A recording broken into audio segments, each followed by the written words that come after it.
नमस्कार मित्रांनो, मी अमोल गर्जे आता पालघर जिल्ह्यातील पालघर तालुक्यातील बोरसिटी गावामध्ये मी उभा आहे।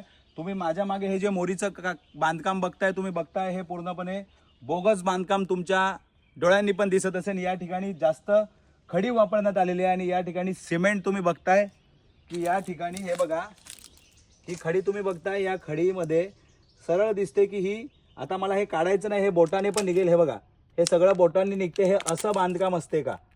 हे PWDच्या ठेकेदाराने हे केलेलं बांधकाम आहे। हे बघा, बघताय ही खडी माझ्या बोटांनी निघते। हे बघा, हे असं बांधकाम असते का?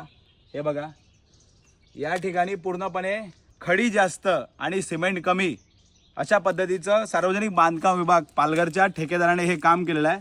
हा जो रस्ता तुम्ही बघताय वरती, हा जो डांबराचा जो रस्ता आहे, ह्या रस्त्याच्या मध्ये ह्या ज्या मोऱ्या आहेत, या ठिकाणी मी आता चौकशी केली असता या ठिकाणी 2-4 ठिकाणी मोऱ्यांचं बांधकाम केलेलं आहे असं दाखवलेलं आहे। त्या साईडची पण मोरी दाखवतो, तशीच मोरी आहे मित्रांनो। बघताय की पूर्णपणे या ठिकाणी ठेकेदाराने बोगस काम केलेलं आहे। या मोरीचं बघताय तुम्ही, पूर्णपणे हे जे बांधकाम आहे हे बोगस आहे। सार्वजनिक बांधकाम विभागाच्या ठेकेदारांना, जेईंना आम्ही हे काम जेव्हा सुरू होतं त्यावेळेसच सांगितलं होतं की या कामाकडे बारीकीने लक्ष